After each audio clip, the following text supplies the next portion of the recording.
Let's talk now about what to do with the dollar, especially for teenagers and for kids. This is really important because this is one of the best places to start when you're like 15 years old, mid-teens. This is a great place. What to do with the dollar. Now, here's the tendency on attitude, because attitude determines so much of our lives. What difference does it make if a child has $1 when you ask what should he do with it? It's only a child and it's only $1. But see, here's where it all begins. Your financial journey begins with what you do with the first $1. That's where it begins. Now, sure, you can do the wrong things and finally correct that and get on a better path, but it all begins on what you do with your resources. Jot this phrase down. It's one of the best for the weekend. Here's the 2 challenges of life. Number 1, the development of our full potential.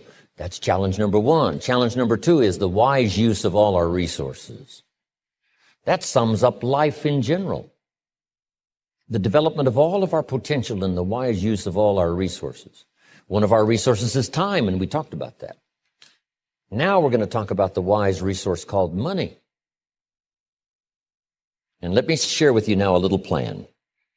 Because when I met Shof, and he asked me about my financial condition, he said, how much money have you saved and invested the last 6 years? And I said 0. He said, not a good number.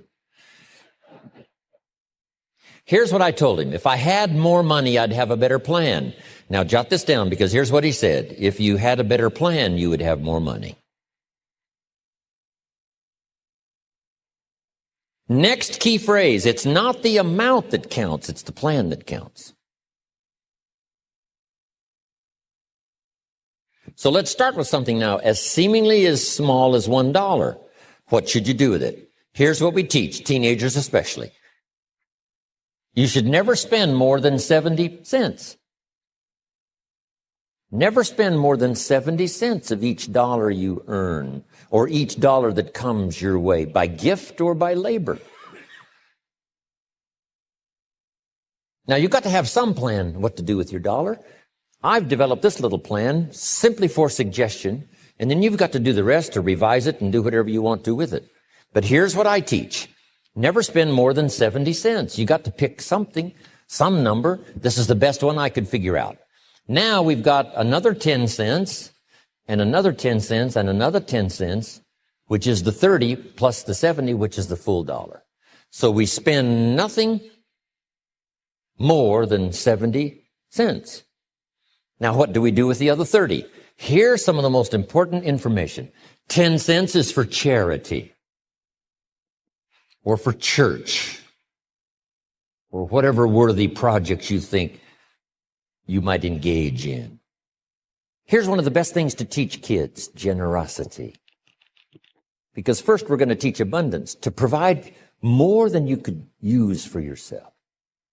The be fruitful philosophy means to produce more than you need, so you have more than necessity. You have some to share.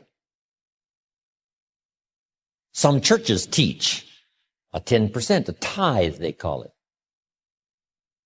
which is fine.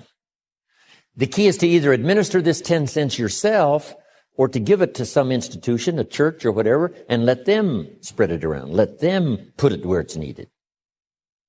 Now, if you're going to give to some charity or church, you must let them take you on the tour and show you where it goes. Okay, if you part with the money, let them give you the tour. Here's where the 10% goes if you're going to tithe. Because now that gives you great joy to give 10%. Because you say, hey, here's what it's doing, here's what it's doing, here's where it's going, here's who gets it. Okay? Now, the next 10 cents is called the use of capital. Here's what capital and capitalism is. So jot this down. Capital is any value you set aside. Capital is any value you set aside to be invested in an enterprise that brings value to the marketplace, hoping to make a profit. That's what capital and capitalism is. I can say it in one sentence. Capital is any value you set aside to be invested in an enterprise that brings value to the marketplace, hoping to make a profit. Now, the capital is the value you set aside. taking capital and investing it in an enterprise and bringing the value to the marketplace we call capitalism. Capital and capitalism. Now, who can understand this? First of all, the farmers understand it. Here's what seed corn is. It's capital. It's seed corn means the seed that you set aside to be planted in the ground, take care of in the summer, hoping to have a profit and a harvest in the fall. So the farmer sets aside his seed corn. Question, would he let his family eat it?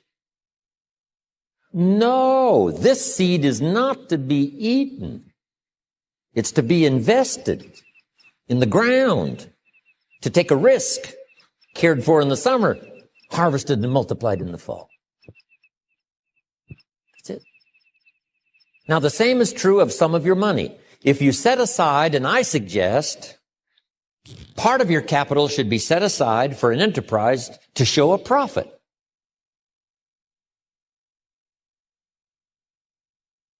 And we can teach kids the early fundamentals of capitalism. Now, once the kid has $1 profit, now what should he do with the dollar? This is the formula that I've come up with, what to do with that dollar. Don't spend more than 70 cents, 10 cents for church or charity, 10 cents to invest back into your business so that someday you can buy more than one bottle and get it a little cheaper so that when you sell it, you make a little more money. Now, here's the other 10 cents. It's 10 cents that you invest and let someone else use it. This is called active capital, where you actually engage in the enterprise that makes a profit.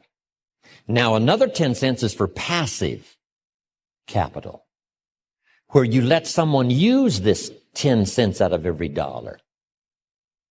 You put it in a bank that pays interest. They use it, and they pay you for the use of this money.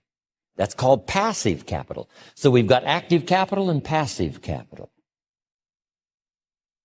Maybe you invest this in a stock, eventually, if you have enough money, and the stock pays you dividends, and also there may be an increase in the value of the stock. So this is the little formula I come up with, 70, 10, 10, and 10. It's very simple. And kids can figure it out, kids can understand it.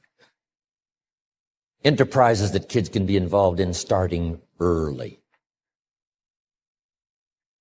Now, when you first start, if you're an adult now, you may be in such bad shape financially that you couldn't do the 70, 10, 10, and 10.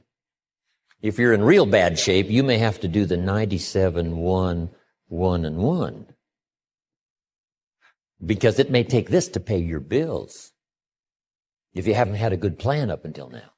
But jot this down now. It's not the amount that counts, it's the plan that counts. So let's say you were in such poor financial shape, you had to start 97, 1 for charity, 1%, another 1% for active capital, another 1% for passive. Now here's the key. To get these numbers starting up and get this number starting down. If you will actually do this, you can't believe how exciting it is to watch the numbers change. Remember what Shope said. If you will change what? Everything will change for you. If you start to change, I'm telling you, these numbers will start to change. And the first thing you know, these numbers keep going up, up, up, up, up, until finally you can get to the 70, 10, 10, and 10.